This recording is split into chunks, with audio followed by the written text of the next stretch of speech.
ಓಂ ಶಾಂತಿ. ಇಂದಿನ ಪರಮಾತ್ಮನ ಮಹಾವಾಕ್ಯ ಮುರುಳಿ ದಿನಾಂಕ 23/4/2025. ಬಾಪ್ತಾದ ಮಧುಬನ.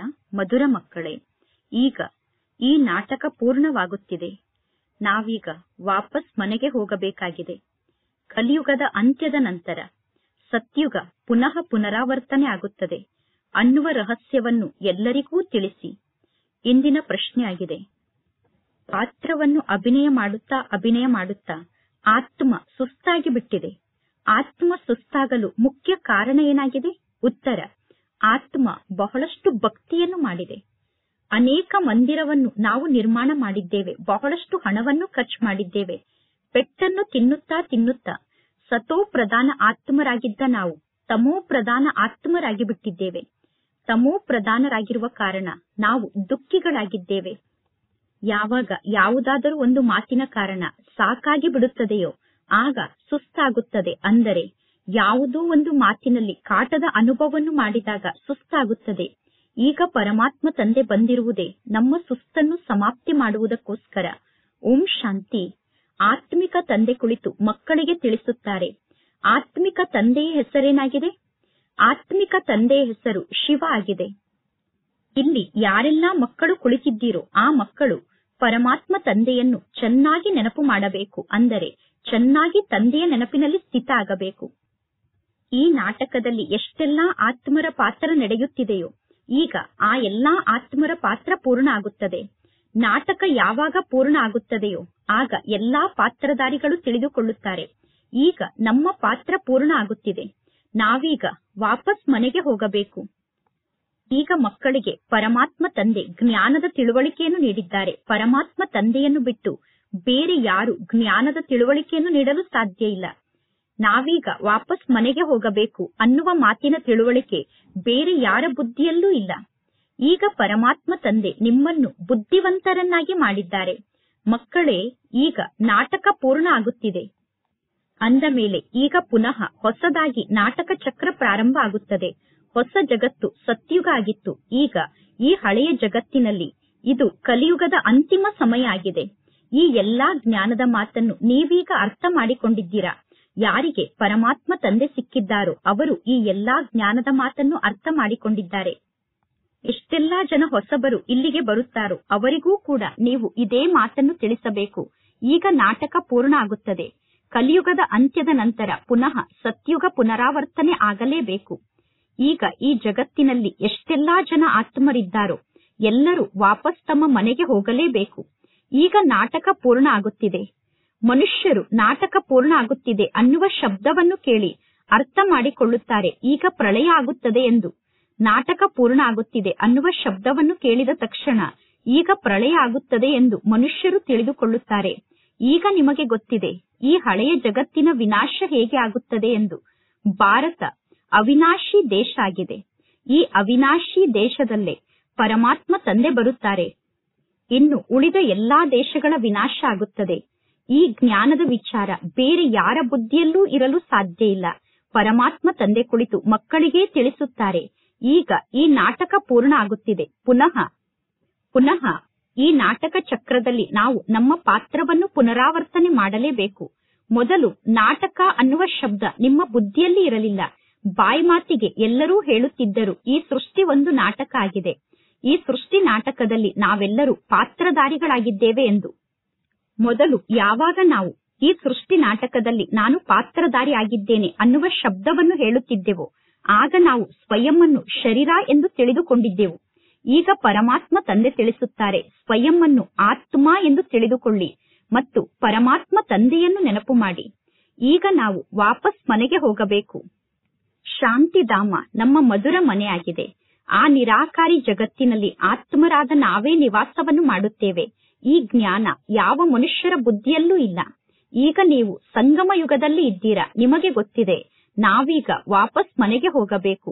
ಹಳೆಯ ಜಗತ್ತು ಸಮಾಪ್ತಿಯಾದಾಗ ಭಕ್ತಿ ಕೂಡ ಸಮಾಪ್ತಿಯಾಗುತ್ತದೆ. ಅಂದ ಮೇಲೆ ಮೊಟ್ಟ ಮೊದಲು ಯಾರು ಈ ಸೃಷ್ಟಿಗೆ ಬರುತ್ತಾರೆ? ಎಲ್ಲಾ ಧರ್ಮದವರು ಹೇಗೆ ನಂಬರ್ ವಾರಾಗಿ ಈ ಸೃಷ್ಟಿಗೆ ಬರುತ್ತಾರೆ ಅನ್ನುವ ಮಾತು ಯಾವ ಶಾಸ್ತ್ರದಲ್ಲೂ ಇಲ್ಲ. ಪರಮಾತ್ಮ ತಂದೆ ಕುಳಿತು ಹೊಸ ಜ್ಞಾನದ ಮಾತನ್ನು ತಿಳಿಸುತ್ತಾರೆ. ಈ ಹೊಸ ಜ್ಞಾನದ ಮಾತನ್ನು ಪರಮಾತ್ಮ ತಂದೆಯನ್ನು ಬಿಟ್ಟು ಬೇರೆ ಯಾರೂ ತಿಳಿಸಲು ಸಾಧ್ಯ ಇಲ್ಲ. ಪರಮಾತ್ಮ ತಂದೆ ಒಮ್ಮೆ ಬಂದು ಸಂಪೂರ್ಣ ಜ್ಞಾನವನ್ನು ಮಕ್ಕಳಿಗೆ ತಿಳಿಸುತ್ತಾರೆ. ಜ್ಞಾನದ ಸಾಗರ ಆದಂತಹ ಪರಮಾತ್ಮ ತಂದೆ ಒಮ್ಮೆ ಮಾತ್ರ ಈ ಸೃಷ್ಟಿಗೆ ಬರುತ್ತಾರೆ. ಯಾವಾಗ ಹೊಸ ಜಗತ್ತನ್ನು ಸ್ಥಾಪನೆ ಮಾಡುವ ಸಮಯ ಬರುತ್ತದೆಯೋ ಮತ್ತು ಹಳೆಯ ಜಗತ್ತಿನ ವಿನಾಶದ ಸಮಯ ಬರುತ್ತದೆಯೋ ಆಗ ತಂದೆ ಈ ಸೃಷ್ಟಿಗೆ ಬರುತ್ತಾರೆ. ಪರಮಾತ್ಮ ತಂದೆಯನ್ನು ನೆನಪು ಮಾಡುವುದರ ಜೊತೆಗೆ ಈ ಸೃಷ್ಟಿ ಚಕ್ರದ ಜ್ಞಾನವನ್ನೂ ಕೂಡ ಬುದ್ಧಿಯಲ್ಲಿ ಧಾರಣೆ ಮಾಡಿಕೊಳ್ಳಬೇಕು. ಪರಮಾತ್ಮ ತಂದೆಯ ನೆನಪಿನ ಜೊತೆಗೆ ಸೃಷ್ಟಿ ಚಕ್ರದ ಜ್ಞಾನ ನಮ್ಮ ಬುದ್ಧಿಯಲ್ಲಿ ಇರಬೇಕು. ಈಗ ನಾಟಕ ಪೂರ್ಣ ಆಗುತ್ತಿದೆ. ನಾವೀಗ ವಾಪಸ್ ನಮ್ಮ ಮನೆಗೆ ಹೋಗುತ್ತೇವೆ. ಪಾತ್ರವನ್ನು ಅಭಿನಯ ಮಾಡುತ್ತಾ ನಾವೀಗ ಸುಸ್ತಾಗಿ ಬಿಟ್ಟಿದ್ದೇವೆ. ನಾವು ಪಾತ್ರವನ್ನು ಅಭಿನಯ ಮಾಡುತ್ತಾ ಬಹಳಷ್ಟು ಹಣವನ್ನು ಖರ್ಚು ಮಾಡಿದ್ದೇವೆ. ಭಕ್ತಿಯಲ್ಲಿ ನಾವು ಬಹಳಷ್ಟು ಹಣವನ್ನು ಖರ್ಚು ಮಾಡುತ್ತಾ ಭಕ್ತಿಯನ್ನು ಮಾಡುತ್ತಾ ಸತೋ ಪ್ರಧಾನರಿಂದ ತಮೋ ಪ್ರಧಾನರಾಗಿದ್ದೇವೆ. ಈ ಜಗತ್ತೇ ಈಗ ಹಳೆಯ ಜಗತ್ತಾಗಿದೆ. ನಾಟಕಕ್ಕೆ ಹಳೆಯ ನಾಟಕ ಎಂದು ಕರೆಯುತ್ತಾರೇನು? ಇಲ್ಲ, ನಾಟಕ ಎಂದೂ ಹಳೆಯದಾಗುವುದಿಲ್ಲ. ನಿತ್ಯವೂ ಈ ನಾಟಕ ಹೊಸ ನಾಟಕ ಆಗಿರುತ್ತದೆ. ನಿತ್ಯವೂ ಈ ನಾಟಕ ನಡೆಯುತ್ತಿರುತ್ತದೆ. ಇನ್ನು ಈ ಜಗತ್ತು ಹಳೆಯದಾಗುತ್ತದೆ. ಪಾತ್ರಧಾರಿಗಳಾದ ನಾವೆಲ್ಲರೂ ತಮೋ ಪ್ರಧಾನರಾಗುತ್ತೇವೆ, ದುಃಖಿಗಳಾಗುತ್ತೇವೆ, ನಾವೇ ಸುಸ್ತಾಗಿ ಬಿಡುತ್ತೇವೆ. ಸತ್ಯುಗದಲ್ಲಿ ಎಂದೂ ನಮಗೆ ಸುಸ್ತಾಗುವುದಿಲ್ಲ. ಸತ್ಯುಗದಲ್ಲಿ ಸುಸ್ತಾಗುವಂತಹ ಯಾವ ಮಾತು ಇರುವುದಿಲ್ಲ. ಸತ್ಯುಗದಲ್ಲಿ ತೊಂದರೆಯ ಅನುಭವವನ್ನು ಮಾಡಿಸುವಂತಹ, ಕಾಟದ ಅನುಭವವನ್ನು ಮಾಡಿಸುವಂತಹ, ಸಾಕಾಗುವಂತೆ ಮಾಡುವಂತಹ ಯಾವ ಮಾತು ಇರುವುದಿಲ್ಲ. ಈ ಕಲಿಯುಗದಲ್ಲಿ ಅನೇಕ ಪ್ರಕಾರದ ತೊಂದರೆಯನ್ನು ನೋಡಬೇಕಾಗುತ್ತದೆ. ನಿಮಗೆ ಗೊತ್ತಿದೆ, ಈಗ ಈ ಹಳೆಯ ಜಗತ್ತು ಸಮಾಪ್ತಿಯಾಗಲೇಬೇಕು. ಅಂದ ಮೇಲೆ ಸಂಬಂಧಿ ಮುಂತಾದವರ ನೆನಪು ಈಗ ನಮಗೆ ಬರಬಾರದು. ಒಬ್ಬ ಪರಮಾತ್ಮ ತಂದೆಯ ನೆನಪನ್ನೇ ನಾವೀಗ ಮಾಡಬೇಕು. ಅಂದರೆ ಒಬ್ಬ ತಂದೆಯ ನೆನಪಿನಲ್ಲೇ ನಾವೀಗ ಸ್ಥಿತ ಆಗಬೇಕು. ಪರಮಾತ್ಮ ತಂದೆಯ ನೆನಪಿನ ಮೂಲಕ ನಮ್ಮ ವಿಕರ್ಮ ವಿನಾಶ ಆಗುತ್ತದೆ. ಪರಮಾತ್ಮ ತಂದೆಯ ನೆನಪನ್ನು ಬಿಟ್ಟು ವಿಕರ್ಮವನ್ನು ವಿನಾಶ ಮಾಡಿಕೊಳ್ಳಲು ಬೇರೆ ಯಾವ ಉಪಾಯವೂ ಇಲ್ಲ. ಭಗವದ್ಗೀತೆಯಲ್ಲಿ ಮನ್ಮನಾಭವ ಅನ್ನುವ ಶಬ್ದ ಇದೆ. ಆದರೆ ಈ ಶಬ್ದದ ಅರ್ಥವನ್ನು ಯಾರೂ ತಿಳಿದುಕೊಳ್ಳಲು ಸಾಧ್ಯ ಇಲ್ಲ. ಪರಮಾತ್ಮ ತಂದೆ ತಿಳಿಸುತ್ತಾರೆ, ನೀವೀಗ ತಂದೆಯಾದ ನನ್ನನ್ನು ನೆನಪು ಮಾಡಿ ಮತ್ತು ನಾನು ನೀಡುವಂತಹ ಆಸ್ತಿಯನ್ನು ನೆನಪು ಮಾಡಿ. ನೀವೇ ಇಡೀ ವಿಶ್ವಕ್ಕೆ ವಾರಸುದಾರರಾಗಿದ್ದೀರಿ. ಅಂದರೆ ನೀವೇ ವಿಶ್ವಕ್ಕೆ ಮಾಲೀಕರಾಗಿದ್ದೀರಿ. ಈಗ ಪುನಃ ನೀವು ವಿಶ್ವಕ್ಕೆ ವಾರಸುದಾರರಾಗುತ್ತಿದ್ದೀರಾ. ಅಂದ ಮೇಲೆ ನಿಮಗೆ ಎಷ್ಟೊಂದು ಖುಷಿ ಇರಬೇಕು. ಈಗ ನೀವು ಕವಡೆಯಿಂದ ವಜ್ರ ಸಮಾನ ಆಗುತ್ತಿದ್ದೀರಾ. ನೀವೀಗ ತಂದೆಯ ಮೂಲಕ ಆಸ್ತಿಯನ್ನು ಪಡೆದುಕೊಳ್ಳುವುದಕ್ಕೋಸ್ಕರ ಇಲ್ಲಿಗೆ ಬಂದಿದ್ದೀರಾ. ನಿಮಗೆ ಗೊತ್ತಿದೆ, ಯಾವಾಗ ಕಲೆಗಳು ಕಡಿಮೆ ಆಗುತ್ತದೆಯೋ ಆಗ ಈ ಹೂದೋಟ ಬಾಡಿ ಹೋಗುತ್ತದೆ. ಈಗ ನೀವು ಹೂದೋಟದ ಹೂ ಆಗುತ್ತೀರಾ. ಸತ್ಯುಗ ಹೂದೋಟ ಆಗಿದೆ. ಅಂದ ಮೇಲೆ ಸತ್ಯುಗ ಎಷ್ಟು ಸುಂದರವಾದ ಹೂದೋಟ ಆಗಿರುತ್ತದೆ. ನಿಧಾನವಾಗಿ ಕಲೆಗಳು ಕಡಿಮೆ ಆಗುತ್ತಾ ಹೋಗುತ್ತದೆ. ಕಲೆ ಕಡಿಮೆ ಆದಾಗ ಹೂಗಳ ಸೌಂದರ್ಯ ಕಡಿಮೆ ಆಗುತ್ತದೆ. ಅಂದರೆ ಆತ್ಮದ ಸೌಂದರ್ಯ ಕಡಿಮೆ ಆಗುತ್ತದೆ. 2 ಕಲೆ ಕಡಿಮೆ ಆಯಿತು ಅಂದರೆ ಹೂದೋಟ ಬಾಡಿ ಹೋಯಿತು ತಾನೆ. ಈಗ ಈ ಜಗತ್ತು ಮುಳ್ಳಿನ ಕಾಡಾಗಿಬಿಟ್ಟಿದೆ. ಈಗ ಈ ಎಲ್ಲಾ ಮಾತಿನ ಬಗ್ಗೆ ನಿಮಗೆ ಗೊತ್ತಿದೆ. ಜಗತ್ತಿನ ಜನರಿಗೆ ಈ ಯಾವ ಮಾತಿನ ಬಗ್ಗೆಯೂ ಸ್ವಲ್ಪ ಕೂಡ ಗೊತ್ತಿಲ್ಲ. ಈ ಜ್ಞಾನ ಈಗ ನಿಮಗೆ ಪ್ರಾಪ್ತಿಯಾಗುತ್ತಿದೆ. ಇದು ಹೊಸ ಜಗತ್ತಿಗೋಸ್ಕರ ಹೊಸ ಜ್ಞಾನ ಆಗಿದೆ. ಹೊಸ ಜಗತ್ತು ಸ್ಥಾಪನೆ ಆಗುತ್ತದೆ. ಹೊಸ ಜಗತ್ತನ್ನು ಸ್ಥಾಪನೆ ಮಾಡುವಂತವರು ಪರಮಾತ್ಮ ತಂದೆ ಆಗಿದ್ದಾರೆ. ಪರಮಾತ್ಮ ತಂದೆ ಸೃಷ್ಟಿಯ ರಚಯಿತ ಆಗಿದ್ದಾರೆ. ಪರಮಾತ್ಮ ತಂದೆಯನ್ನೇ ನೀವೀಗ ನೆನಪು ಮಾಡುತ್ತೀರಾ. ಪರಮಾತ್ಮ ತಂದೆ, ನೀವು ಬಂದು ಸ್ವರ್ಗವನ್ನು ಸ್ಥಾಪನೆ ಮಾಡಿ ಎಂದು ಎಲ್ಲರೂ ಪರಮಾತ್ಮ ತಂದೆಯನ್ನು ನೆನಪು ಮಾಡುತ್ತಾರೆ. ಸುಖಧಾಮದ ರಚನೆಯನ್ನು ಮಾಡಿ ಎಂದು ಎಲ್ಲರೂ ಪರಮಾತ್ಮ ತಂದೆಯನ್ನು ನೆನಪು ಮಾಡುತ್ತಾರೆ. ಅಂದ ಮೇಲೆ ಅವಶ್ಯವಾಗಿ ದುಃಖಧಾಮದ ವಿನಾಶ ಆಗಲೇಬೇಕು. ಪರಮಾತ್ಮ ತಂದೆ ಪ್ರತಿದಿನ ಜ್ಞಾನದ ಮಾತನ್ನು ತಿಳಿಸುತ್ತಿರುತ್ತಾರೆ.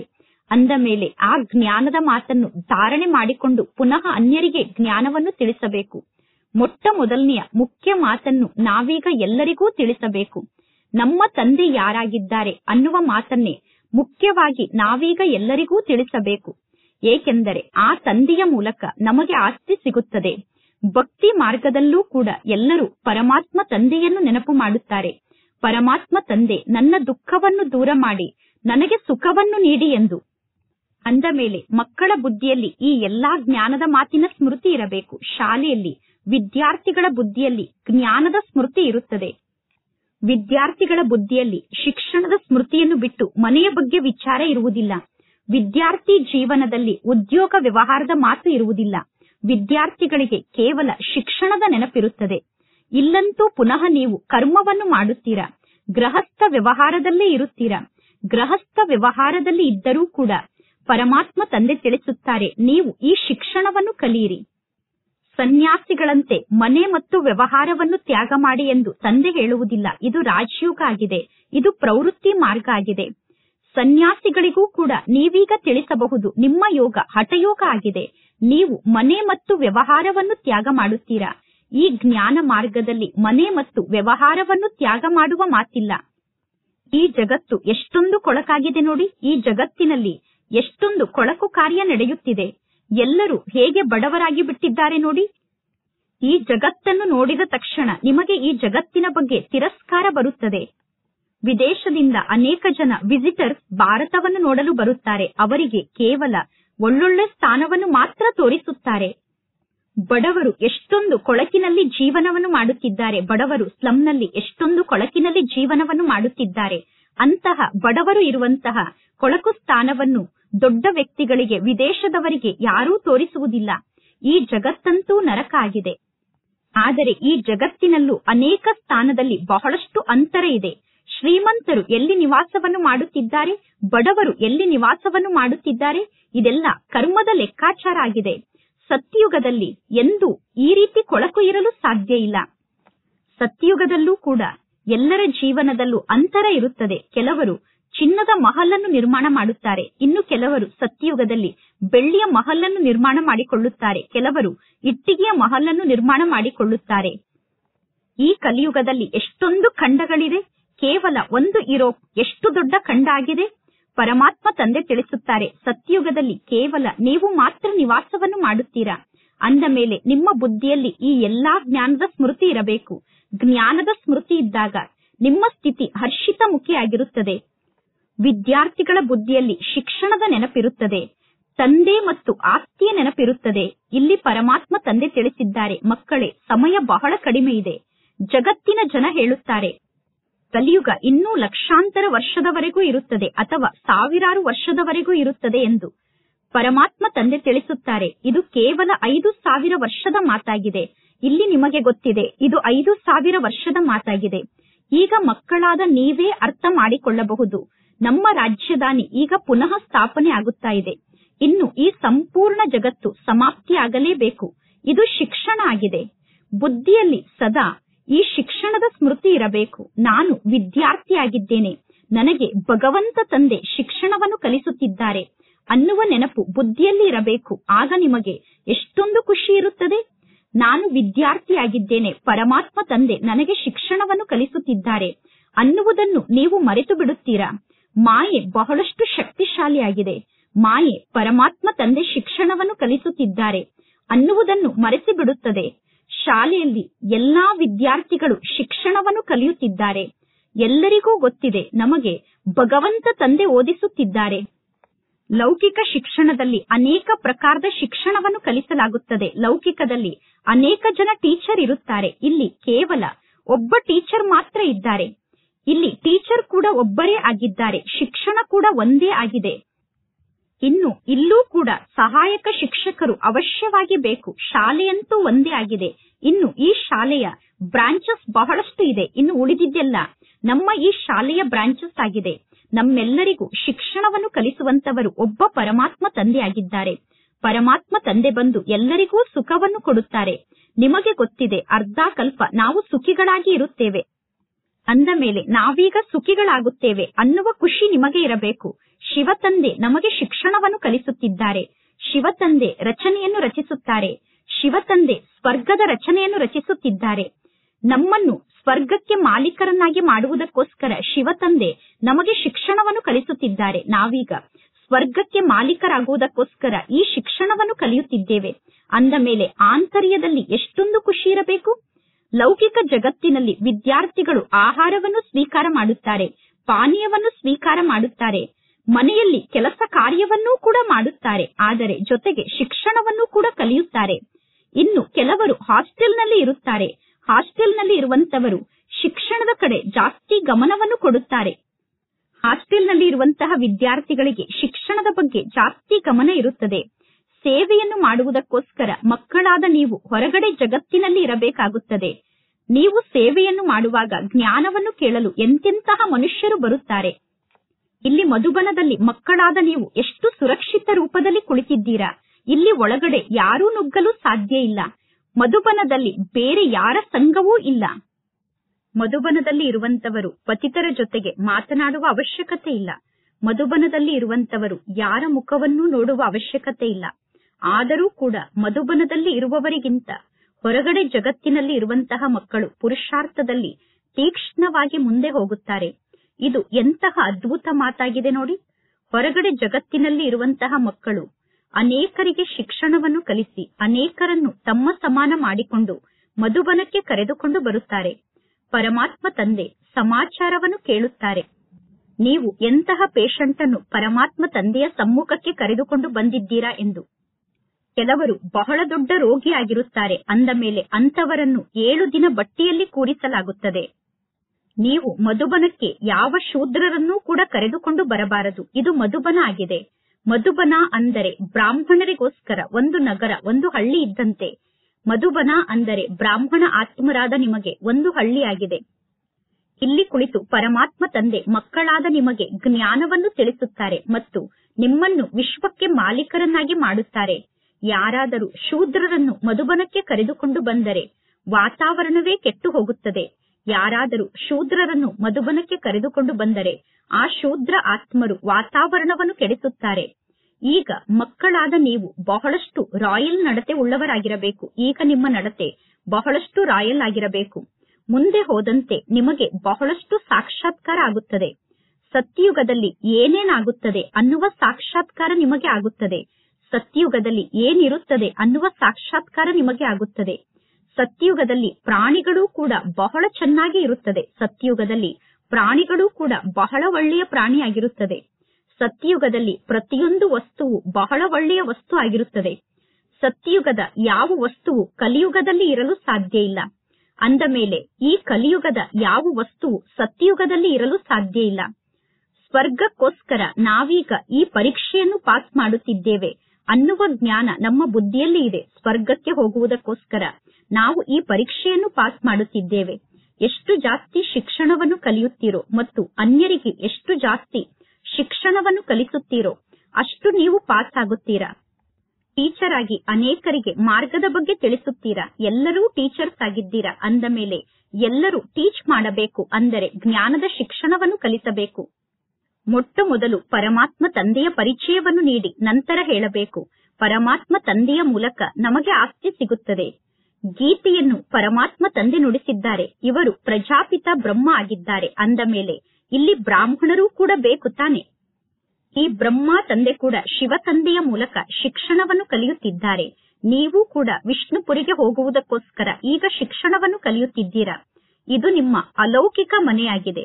ಲೌಕಿಕ, ಪಾರಲೌಕಿಕ, ಪುನಃ ಅಲೌಕಿಕ ಎಂದು ಕರೆಯಲಾಗುತ್ತದೆ. ಇದು ಹೊಸ ಮಾತಾಗಿದೆ. ಭಕ್ತಿ ಮಾರ್ಗದಲ್ಲಿ ಎಂದು ಯಾರು ಬ್ರಹ್ಮನನ್ನು ನೆನಪು ಮಾಡುವುದಿಲ್ಲ. ಭಕ್ತಿ ಮಾರ್ಗದಲ್ಲಿ ಬ್ರಹ್ಮ ಬಾಬಾ ಎಂದು ಕರೆಯಲು ಯಾರಿಗೂ ಬರುವುದಿಲ್ಲ. ಶಿವ ತಂದೆಯನ್ನು ಭಕ್ತರು ನೆನಪು ಮಾಡುತ್ತಾರೆ. ಶಿವ ತಂದೆ ನಮ್ಮನ್ನು ದುಃಖದಿಂದ ಮುಕ್ತ ಮಾಡಿ ಎಂದು ಶಿವ ತಂದೆಯನ್ನು ನೆನಪು ಮಾಡುತ್ತಾರೆ. ಪರಮಾತ್ಮ ಶಿವ ತಂದೆ ಪಾರಲೌಕಿಕ ತಂದೆಯಾಗಿದ್ದಾರೆ. ಈ ಬ್ರಹ್ಮ ತಂದೆ ಪುನಃ ಅಲೌಕಿಕ ತಂದೆಯಾಗಿದ್ದಾರೆ. ಈ ಬ್ರಹ್ಮ ತಂದೆಯನ್ನು ನೀವು ಸೂಕ್ಷ್ಮ ವತನದಲ್ಲಿ ನೋಡುತ್ತೀರಾ. ಪುನಃ ಅದೇ ಬ್ರಹ್ಮ ತಂದೆಯನ್ನು ನೀವು ಈ ಸಾಕಾರ ಜಗತ್ತಿನಲ್ಲಿ ನೋಡುತ್ತೀರಾ. ನಿಮಗೆ ಜನ್ಮವನ್ನು ನೀಡಿದಂತಹ ಲೌಕಿಕ ತಂದೆ ನಿಮಗೆ ಈ ಸಾಕಾರ ಜಗತ್ತಿನಲ್ಲೇ ಕಾಣಿಸುತ್ತಾರೆ. ಪಾರಲೌಕಿಕ ತಂದೆಯನ್ನು ನೀವು ಪರಲೋಕದಲ್ಲಿ ಮಾತ್ರ ನೋಡಲು ಸಾಧ್ಯ. ಪುನಃ ಈ ಅಲೌಕಿಕ ತಂದೆಯಾದ ಬ್ರಹ್ಮ ತಂದೆ ಅದ್ಭುತವಾದ ತಂದೆಯಾಗಿದ್ದಾರೆ. ಈ ಅಲೌಕಿಕ ತಂದೆಯ ಬಗ್ಗೆ ಅರ್ಥ ಮಾಡಿಕೊಳ್ಳುವಾಗ ಬಹಳಷ್ಟು ಗೊಂದಲಕ್ಕೊಳಗಾಗುತ್ತಾರೆ. ಶಿವ ತಂದೆಯ ಬಗ್ಗೆ ಎಲ್ಲರೂ ಹೇಳುತ್ತಾರೆ ಪರಮಾತ್ಮ ಶಿವ ತಂದೆ ನಿರಾಕಾರ ಆಗಿದ್ದಾರೆ ಎಂದು. ನೀವೀಗ ಹೇಳುತ್ತೀರಾ ಪರಮಾತ್ಮ ತಂದೆ ಬಿಂದು ರೂಪದಲ್ಲಿ ಇದ್ದಾರೆ ಎಂದು. ಜಗತ್ತಿನ ಜನ ಹೇಳುತ್ತಾರೆ ಪರಮಾತ್ಮ ಅಖಂಡ ಜ್ಯೋತಿಯಾಗಿದ್ದಾರೆ ಅಥವಾ ಪರಮಾತ್ಮ ಬ್ರಹ್ಮಾಂಡ ಆಗಿದ್ದಾರೆ ಎಂದು. ಜಗತ್ತಿನಲ್ಲಿ ಅನೇಕ ಮತ ಇದೆ. ನಿಮ್ಮ ಬಳಿ ಕೇವಲ ಒಂದೇ ಮತ ಇದೆ. ನಿಮ್ಮೆಲ್ಲರ ಮತ ಒಂದೇ ಮತ ಆಗಿದೆ. ಪರಮಾತ್ಮ ತಂದೆ ಬ್ರಹ್ಮನ ತನುವಿನ ಮೂಲಕ ಮತವನ್ನು ನೀಡಲು ಪ್ರಾರಂಭ ಮಾಡಿದರು. ನಂತರ ತಂದೆ ನೀಡುವಂತಹ ಮತ ವೃದ್ಧಿಯಾಗುತ್ತಾ ಹೋಯಿತು. ಅಂದ ಮೇಲೆ ಈಗ ಮಕ್ಕಳ ಬುದ್ಧಿಯಲ್ಲಿ ಈ ಸಂಪೂರ್ಣ ಜ್ಞಾನದ ಸ್ಮೃತಿ ಇರಬೇಕು. ನಮಗೆ ಪರಮಾತ್ಮ ಶಿವತಂದೆ ಶಿಕ್ಷಣವನ್ನು ಕಲಿಸುತ್ತಿದ್ದಾರೆ ಅನ್ನುವ ಸ್ಮೃತಿ ಮಕ್ಕಳ ಬುದ್ಧಿಯಲ್ಲಿ ಇರಬೇಕು. ನಾವೀಗ ಪತಿತರಿಂದ ಪಾವನ ಆಗಬೇಕು. ಪರಮಾತ್ಮ ತಂದೆ ನಮ್ಮನ್ನು ಪತಿತರಿಂದ ಪಾವನರನ್ನಾಗಿ ಮಾಡುತ್ತಿದ್ದಾರೆ. ರಾವಣ ರಾಜ್ಯದಲ್ಲಿ ಅವಶ್ಯವಾಗಿ ಎಲ್ಲರೂ ಪತಿತರಾಗಲೇಬೇಕು. ರಾವಣ ರಾಜ್ಯದಲ್ಲಿ ಅವಶ್ಯವಾಗಿ ಎಲ್ಲರೂ ತಮೋ ಪ್ರಧಾನ ಆಗಲೇಬೇಕು. ಈ ಜಗತ್ತಿನ ಹೆಸರೇ ಪತಿತ ಜಗತ್ತಾಗಿದೆ. ಈ ಜಗತ್ತಿನಲ್ಲಿ ಎಲ್ಲರೂ ದುಃಖಿಗಳಾಗಿದ್ದಾರೆ. ಆದ್ದರಿಂದ ಎಲ್ಲರೂ ಶಿವತಂದೆಯನ್ನು ನೆನಪು ಮಾಡುತ್ತಾರೆ. ಶಿವತಂದೆ ನಮ್ಮ ದುಃಖವನ್ನು ದೂರ ಮಾಡಿ ನಮಗೆ ಸುಖವನ್ನು ನೀಡಿ ಎಂದು ಎಲ್ಲರೂ ಶಿವತಂದೆಯನ್ನು ನೆನಪು ಮಾಡುತ್ತಾರೆ. ಎಲ್ಲಾ ಮಕ್ಕಳಿಗೂ ಪರಮಾತ್ಮ ತಂದೆ ಒಬ್ಬರೇ ಆಗಿದ್ದಾರೆ. ಸರ್ವರಿಗೂ ತಂದೆ ಒಬ್ಬ ಪರಮಾತ್ಮ ಆಗಿದ್ದಾರೆ. ಆ ಪರಮಾತ್ಮ ತಂದೆ ಸರ್ವರಿಗೂ ಸುಖವನ್ನೇ ನೀಡುತ್ತಾರೆ. ಹೊಸ ಜಗತ್ತಿನಲ್ಲಿ ಅಪಾರ ಸುಖ ಇದೆ. ಇನ್ನು ಉಳಿದ ಎಲ್ಲಾ ಆತ್ಮರು ಶಾಂತಿಧಾಮದಲ್ಲಿ ಇರುತ್ತಾರೆ. ನಾವೀಗ ಶಾಂತಿಧಾಮಕ್ಕೆ ಹೋಗುತ್ತೇವೆ ಅನ್ನುವ ಜ್ಞಾನ ನಿಮ್ಮ ಬುದ್ಧಿಯಲ್ಲಿ ಇರಬೇಕು. ನೀವು ಎಷ್ಟು ಸತ್ಯುಗದ ಸಮೀಪಕ್ಕೆ ಹೋಗಿ ತಲುಪುತ್ತೀರೋ ಅಷ್ಟು ನಿಮಗೆ ಇಂದಿನ ಜಗತ್ತು ಹೇಗಿದೆ, ನಾಳೆಯ ಜಗತ್ತು ಹೇಗಿರುತ್ತದೆ ಅನ್ನುವುದು ಕಾಣಿಸುತ್ತದೆ. ನಾಳೆಯ ಜಗತ್ತು ಹೇಗಿರುತ್ತದೆ ಅನ್ನುವುದನ್ನು ನೀವು ಈ ಕಣ್ಣಿನಿಂದ ನೋಡುತ್ತೀರಾ. ಸ್ವರ್ಗದ ರಾಜ್ಯ ಸಮೀಪದಲ್ಲೇ ನಿಮಗೆ ಕಾಣಿಸುತ್ತದೆ. ಈಗ ಮಕ್ಕಳಿಗೆ ಮುಖ್ಯ ಮಾತನ್ನು ಪರಮಾತ್ಮ ತಂದೆ ತಿಳಿಸುತ್ತಾರೆ. ನಾವು ಶಾಲೆಯಲ್ಲಿ ಕುಳಿತಿದ್ದೇವೆ ಅನ್ನುವ ಮಾತಿನ ನೆನಪು ಸದಾ ನಿಮಗೆ ಇರಬೇಕು. ಶಿವತಂದೆ ಈ ಬ್ರಹ್ಮನ ರಥದಲ್ಲಿ ಸವಾರಿಯನ್ನು ಮಾಡಿ ನಮಗೆ ಶಿಕ್ಷಣವನ್ನು ಕಲಿಸುತ್ತಿದ್ದಾರೆ. ಶಿವತಂದೆ ನಮಗೆ ಶಿಕ್ಷಣವನ್ನು ಕಲಿಸುವುದಕ್ಕೋಸ್ಕರ ಈ ಬ್ರಹ್ಮನ ರಥದಲ್ಲಿ ವಿರಾಜಮಾನ ಆಗಿದ್ದಾರೆ. ಈ ಬ್ರಹ್ಮ ತಂದೆ ಭಗೀರಥ ಆಗಿದ್ದಾರೆ. ಪರಮಾತ್ಮ ತಂದೆ ಅವಶ್ಯವಾಗಿ ಒಮ್ಮೆ ಈ ಸೃಷ್ಟಿಗೆ ಬರುತ್ತಾರೆ.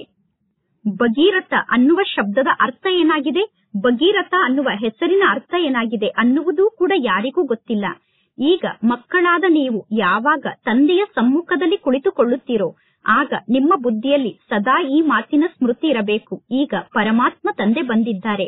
ಪರಮಾತ್ಮ ತಂದೆ ನಮಗೆ ಸೃಷ್ಟಿ ಚಕ್ರದ ರಹಸ್ಯವನ್ನು ತಿಳಿಸುತ್ತಿದ್ದಾರೆ. ಈಗ ನಾಟಕ ಪೂರ್ಣ ಆಗುತ್ತಿದೆ. ನಾವೀಗ ವಾಪಸ್ ಮನೆಗೆ ಹೋಗಬೇಕು ಅನ್ನುವ ಮಾತನ್ನು ಸದಾ ಬುದ್ಧಿಯಲ್ಲಿ ಧಾರಣೆ ಮಾಡಿಕೊಳ್ಳಬೇಕು. ಈಗ ನಾವು ವಾಪಸ್ ಮನೆಗೆ ಹೋಗಬೇಕು ಅನ್ನುವ ಸ್ಮೃತಿಯಲ್ಲಿ ಇರುವುದು ಎಷ್ಟು ಸಹಜ ಆಗಿದೆ. ಆದರೆ ಇಷ್ಟು ಸಣ್ಣ ಮಾತನ್ನೂ ಕೂಡ ನೆನಪು ಮಾಡಿಕೊಳ್ಳಲು ಎಲ್ಲರಿಗೂ ಸಾಧ್ಯ ಆಗುವುದಿಲ್ಲ. ಅಂದರೆ ಇಷ್ಟು ಸಣ್ಣ ಮಾತು ಕೂಡ ಎಲ್ಲರಿಗೂ ನೆನಪಿನಲ್ಲಿ ಇರುವುದಿಲ್ಲ. ಈಗ ಈ ನಾಟಕ ಚಕ್ರ ಪೂರ್ಣ ಆಗುತ್ತಿದೆ. ನಾವೀಗ ವಾಪಸ್ ಮನೆಗೆ ಹೋಗಬೇಕು. ಪುನಃ ಹೊಸ ಜಗತ್ತಿನಲ್ಲಿ ಬಂದು ನಾವು ಪಾತ್ರವನ್ನು ಅಭಿನಯ ಮಾಡಬೇಕು. ನಾವು ಹೊಸ ಜಗತ್ತಿಗೆ ಬಂದು ಪಾತ್ರವನ್ನು ಅಭಿನಯ ಮಾಡಲು ಪ್ರಾರಂಭ ಮಾಡಿದ ನಂತರ ಅನ್ಯ ಧರ್ಮದವರು ನಿಧಾನವಾಗಿ ಬರುತ್ತಾರೆ. ನಿಮಗೆ ಗೊತ್ತಿದೆ ಈ ಸಂಪೂರ್ಣ ಸೃಷ್ಟಿ ಚಕ್ರ ಹೇಗೆ ತಿರುಗುತ್ತದೆ ಎಂದು. ಈ ಜಗತ್ತಿನಲ್ಲಿ ಆತ್ಮರ ಸಂಖ್ಯೆ ಹೇಗೆ ವೃದ್ಧಿ ಆಗುತ್ತದೆ ಅನ್ನುವುದು ನಿಮಗೆ ಗೊತ್ತಿದೆ. ಹೊಸ ಜಗತ್ತು ಪುನಃ ಹಳೆಯ ಜಗತ್ತಾಗುತ್ತದೆ. ಹಳೆಯ ಜಗತ್ತು ಪುನಃ ಹೊಸ ಜಗತ್ತಾಗುತ್ತದೆ. ವಿನಾಶಕ್ಕೋಸ್ಕರ ಎಷ್ಟೊಂದು ತಯಾರಿಗಳು ನಡೆಯುತ್ತಿದೆ ನೋಡಿ. ಪ್ರಾಕೃತಿಕ ವಿಕೋಪ ಕೂಡ ನಡೆಯಲೇಬೇಕು. ಎಷ್ಟೊಂದು ಬಾಂಬ್ಸ್ ಅನ್ನು ತಯಾರು ಮಾಡಿ ಇಟ್ಟಿದ್ದಾರೆ ಅಂದ ಮೇಲೆ ಆ ಎಲ್ಲಾ ಬಾಂಬ್ಸ್ ಕೆಲಸಕ್ಕೆ ಬರುತ್ತದೆ. ಬಾಂಬ್ಸ್ಗಳ ಮೂಲಕ ವಿನಾಶದ ಎಷ್ಟು ಕಾರ್ಯ ನಡೆಯುತ್ತದೆ ಅಂದರೆ ಬಾಂಬ್ಸ್ನ ಮೂಲಕ ವಿನಾಶ ನಡೆಯುವಾಗ ಮನುಷ್ಯರು ಪರಸ್ಪರ ಯುದ್ಧವನ್ನು ಮಾಡುವ ಅವಶ್ಯಕತೆ ಕೂಡ ಇರುವುದಿಲ್ಲ. ಬಾಂಬ್ಸ್ನ ಮೂಲಕ ಎಷ್ಟು ಕಾರ್ಯ ನಡೆಯುತ್ತದೆ ಅಂದರೆ ಮನುಷ್ಯರು ಪರಸ್ಪರ ಯುದ್ಧವನ್ನು ಮಾಡುವ ಅವಶ್ಯಕತೆ ಇಲ್ಲ. ಬಾಂಬ್ಸ್ನ ಮೂಲಕ ದಾಳಿಯನ್ನು ಮಾಡುವಾಗ ಸ್ಥೂಲ ಆಯುಧಗಳನ್ನು ತ್ಯಾಗ ಮಾಡುತ್ತಾ ಹೋಗುತ್ತಾರೆ. ಬಾಂಬ್ಸ್ ಅನ್ನು ಹಾಕುತ್ತಾ ಹೋಗುತ್ತಾರೆ. ಯಾವಾಗ ಅನೇಕ ಅಸ್ತ್ರಶಸ್ತ್ರಗಳನ್ನು ನಿರ್ಮಾಣ ಮಾಡುವುದನ್ನು ನಿಲ್ಲಿಸುತ್ತಾರೋ ಆಗ ಎಷ್ಟೋ ಜನ ಮನುಷ್ಯರು ನೌಕರಿಯನ್ನು ಕಳೆದುಕೊಳ್ಳುತ್ತಾರೆ. ಅವರೆಲ್ಲರೂ ಹಸಿವಿನಿಂದ ಸಾಯುತ್ತಾರೆ. ಇದೆಲ್ಲವೂ ಕೂಡ ನಡೆಯಲೇಬೇಕು. ನಂತರ ಪುನಃ ಸೈನಿಕರು ಏನನ್ನು ಮಾಡಲು ಸಾಧ್ಯ? ಭೂಕಂಪ ಆಗುತ್ತಿರುತ್ತದೆ, ಬಾಂಬ್ಸ್ಗಳು ಬೀಳುತ್ತಿರುತ್ತದೆ, ಒಬ್ಬರು ಇನ್ನೊಬ್ಬರನ್ನು ಸಾಯಿಸುತ್ತಿರುತ್ತಾರೆ. ರಕ್ತದ ನದಿ ಹರಿಯುವಂತಹ ಆಟ ನಡೆಯಲೇಬೇಕು. ಅಂದ ಮೇಲೆ ಯಾವಾಗ ನೀವು ಇಲ್ಲಿಗೆ ಬಂದು ತಂದೆಯ ಸಮ್ಮುಖದಲ್ಲಿ ಕುಳಿತುಕೊಳ್ಳುತ್ತೀರೋ ಆಗ ಈ ಎಲ್ಲಾ ಜ್ಞಾನದ ಮಾತಿನ ಚಿಂತನೆಯನ್ನು ಮಾಡಬೇಕು. ಶಾಂತಿಧಾಮ ಮತ್ತು ಸುಖಧಾಮವನ್ನು ನೆನಪು ಮಾಡುತ್ತಿರಬೇಕು. ನಾನು ಏನನ್ನು ನೆನಪು ಮಾಡುತ್ತಿದ್ದೇನೆ ಎಂದು ಮನಸ್ಸನ್ನು ಕೇಳಿಕೊಳ್ಳಿ. ನನಗೆ ಯಾರ ನೆನಪು ಬರುತ್ತಿದೆ ಎಂದು ನಿಮ್ಮ ಮನಸ್ಸನ್ನು ನೀವೇ ಕೇಳಿಕೊಳ್ಳಿ. ಒಂದು ವೇಳೆ ಪರಮಾತ್ಮ ತಂದೆಯನ್ನು ನೆನಪು ಮಾಡದೇ ಇದ್ದರೆ ಅವಶ್ಯವಾಗಿ ನನ್ನ ಬುದ್ಧಿ ಬೇರೆ ಎಲ್ಲೋ ಅಲೆದಾಡುತ್ತಿದೆ ಎಂದು ಅರ್ಥ. ತಂದೆಯನ್ನು ನೆನಪು ಮಾಡದೇ ಇದ್ದರೆ ನಮ್ಮ ವಿಕರ್ಮ ವಿನಾಶ ಆಗುವುದಿಲ್ಲ. ಆಗ ನಮ್ಮ ಪದವಿ ಕೂಡ ಕಡಿಮೆ ಆಗುತ್ತದೆ. ಒಳ್ಳೆಯದು. ಪರಮಾತ್ಮ ತಂದೆಯ ನೆನಪು ಬುದ್ಧಿಯಲ್ಲಿ ಸ್ಥಿರವಾಗಿ ಉಳಿಯದೇ ಇದ್ದರೆ ಸೃಷ್ಟಿ ಚಕ್ರದ ಸ್ಮರಣೆಯನ್ನು ಮಾಡಿ. ಆಗ ಖುಷಿಯ ನಶೆ ಏರುತ್ತದೆ.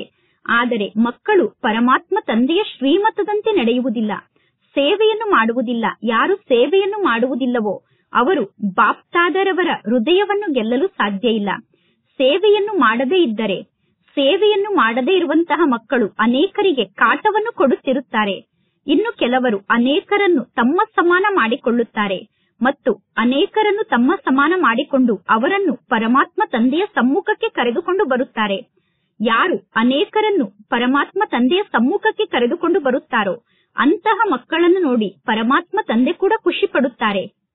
ಒಳ್ಳೆಯದು. ಮಧುರಾತಿ ಮಧುರ ಅಗಲಿ ಹೋಗಿ ಮರಳಿ ಸಿಕ್ಕಿರುವ ಮಕ್ಕಳ ಪ್ರತಿ ಮಾತ್ಪಿತಾ ಬಾಪ್ತಾದರವರ ನೆನಪು, ಪ್ರೀತಿ ಹಾಗೂ ಸುಪ್ರಭಾತ. ಆತ್ಮಿಕ ಮಕ್ಕಳಿಗೆ ಆತ್ಮಿಕ ತಂದೆಯ ನಮಸ್ತೆ. ಆತ್ಮಿಕ ತಂದೆಗೆ ಆತ್ಮಿಕ ಮಕ್ಕಳ ನೆನಪು, ಪ್ರೀತಿ ಹಾಗೂ ನಮಸ್ತೆ ನಮಸ್ತೆ ನಮಸ್ತೆ. ಧಾರಣೆಗೋಸ್ಕರ ಮುಖ್ಯ ಸಾರ. ಫಸ್ಟ್ ಪಾಯಿಂಟ್, ಸದಾ ಹರ್ಷಿತರಾಗಿ ಇರುವುದಕ್ಕೋಸ್ಕರ ಬುದ್ಧಿಯಲ್ಲಿ ಶಿಕ್ಷಣ ಮತ್ತು ಓದಿಸುತ್ತಿರುವಂತಹ ಪರಮಾತ್ಮ ತಂದೆಯ ನೆನಪೇ ಇರಬೇಕು.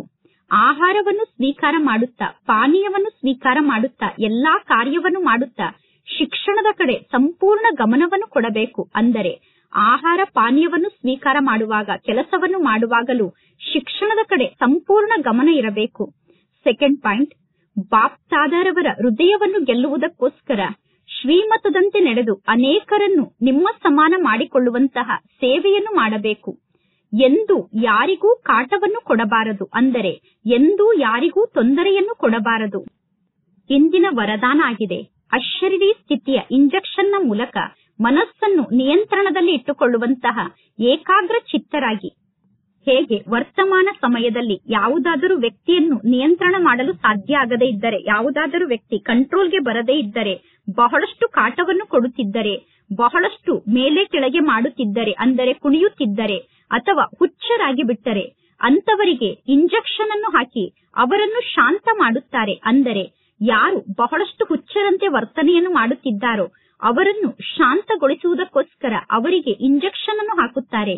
ಅದೇ ರೀತಿ ಒಂದು ವೇಳೆ ಸಂಕಲ್ಪ ಶಕ್ತಿ ನಿಮ್ಮ ನಿಯಂತ್ರಣಕ್ಕೆ ಬರದೇ ಇದ್ದರೆ ನೀವು ಕೂಡ ಅಶರೀರಿತನದ ಇಂಜೆಕ್ಷನ್ ಅನ್ನು ಹಾಕಿಕೊಳ್ಳಿ. ನಂತರ ಸಂಕಲ್ಪ ಶಕ್ತಿ ವ್ಯರ್ಥವಾಗಿ ಕುಣಿಯುವುದಿಲ್ಲ, ಅಂದರೆ ಮನಸ್ಸಿನಲ್ಲಿ ತೀವ್ರಗತಿಯಿಂದ ವ್ಯರ್ಥ ಸಂಕಲ್ಪ ನಡೆಯುವುದಿಲ್ಲ ಮತ್ತು ಮನಸ್ಸು ಸಹಜವಾಗಿ ಏಕಾಗ್ರ ಚಿತ್ತ ಆಗುತ್ತದೆ. ಅಶರೀರಿ ಸ್ಥಿತಿಯ ಅಭ್ಯಾಸದ ಮೂಲಕ ಮನಸ್ಸು ಸಹಜವಾಗಿ ಏಕಾಗ್ರ ಚಿತ್ತ ಆಗುತ್ತದೆ. ಒಂದು ವೇಳೆ ಬುದ್ಧಿಯ ಲಗಾಮನ್ನು ಪರಮಾತ್ಮ ತಂದೆಗೆ ನೀಡಿ ಪುನಃ ಆ ಬುದ್ಧಿಯ ಲಗಾಮನ್ನು ವಾಪಸ್ ತೆಗೆದುಕೊಂಡರೆ ಮನಸ್ಸು ವ್ಯರ್ಥದ ಪರಿಶ್ರಮದಲ್ಲಿ ಸಿಕ್ಕಿ ಹಾಕಿಕೊಳ್ಳುವಂತೆ ಮಾಡುತ್ತದೆ. ಈಗ ವ್ಯರ್ಥದ ಪರಿಶ್ರಮದಿಂದ ಸ್ವಯಂ ಅನ್ನು ಮುಕ್ತ ಮಾಡಿಕೊಳ್ಳಿ. ಇಂದಿನ ಸ್ಲೋಗನ್ ಆಗಿದೆ, ನಿಮ್ಮ ಪೂರ್ವಜ ಸ್ವರೂಪವನ್ನು ಸ್ಮೃತಿಯಲ್ಲಿ ಇಟ್ಟುಕೊಂಡು ಸರ್ವ ಆತ್ಮರ ಮೇಲೂ ದಯೆಯನ್ನು ತೋರಿಸಿ. ಇಂದಿನ ಅವ್ಯಕ್ತ ಸೂಚನೆ ಆಗಿದೆ, ಕಂಬೈನ್ ರೂಪದ ಸ್ಮೃತಿಯ ಮೂಲಕ ಸದಾ ವಿಜಯಿಗಳಾಗಿ. ಹೇಗೆ ಶರೀರ ಮತ್ತು ಆತ್ಮ ಎರಡೂ ಕಂಬೈಂಡ್ ಆಗಿ ಕಾರ್ಯವನ್ನು ಮಾಡುತ್ತಿದೆ, ಅದೇ ರೀತಿ ಕರ್ಮ ಮತ್ತು ಯೋಗ ಎರಡೂ ಕಂಬೈಂಡ್ ಆಗಿರಬೇಕು. ಕರ್ಮವನ್ನು ಮಾಡುತ್ತಾ ನೆನಪನ್ನು ಮರೆಯಬಾರದು ಮತ್ತು ನೆನಪನ್ನು ಮಾಡುತ್ತಾ ಕರ್ಮವನ್ನು ಮರೆಯಬಾರದು. ಏಕೆಂದರೆ ಕರ್ಮಯೋಗಿ ಅನ್ನುವುದೇ ನಿಮ್ಮ ಟೈಟಲ್ ಆಗಿದೆ. ಕರ್ಮವನ್ನು ಮಾಡುತ್ತಿದ್ದರೂ ತಂದೆಯ ನೆನಪಿನಲ್ಲಿ ಸ್ಥಿತ ಆಗಿದ್ದರೆ ಸದಾ ಭಿನ್ನ ಆಗಿರುತ್ತೀರಾ ಮತ್ತು ಪ್ರಿಯ ಆಗಿರುತ್ತೀರಾ ಮತ್ತು ಹಗುರರಾಗಿರುತ್ತೀರಾ. ಜ್ಞಾನ ಸ್ವರೂಪರಾಗುವುದರ ಜೊತೆಗೆ ಶಕ್ತಿ ಸ್ವರೂಪ ಸ್ಥಿತಿಯಲ್ಲಿ ಸ್ಥಿತ ಆಗಿ ಜ್ಞಾನ ಸ್ವರೂಪರು ಮತ್ತು ಶಕ್ತಿ ಸ್ವರೂಪರು ಆಗುವಂತಹ ಎರಡೂ ಸ್ಥಿತಿ ಕಂಬೈನ್ ರೂಪದಲ್ಲಿ ಇರಬೇಕು. ಜ್ಞಾನ ಸ್ವರೂಪ ಮತ್ತು ಶಕ್ತಿ ಸ್ವರೂಪ ಅನ್ನುವ ಎರಡೂ ಸ್ಥಿತಿ ಕಂಬೈಂಡ್ ಆಗಿ ಇರಬೇಕು. ಆಗ ಸ್ಥಾಪನೆಯ ಕಾರ್ಯ ತೀವ್ರ ಗತಿಯಿಂದ ನಡೆಯುತ್ತದೆ. ಒಳ್ಳೆಯದು. ಓಂ ಶಾಂತಿ.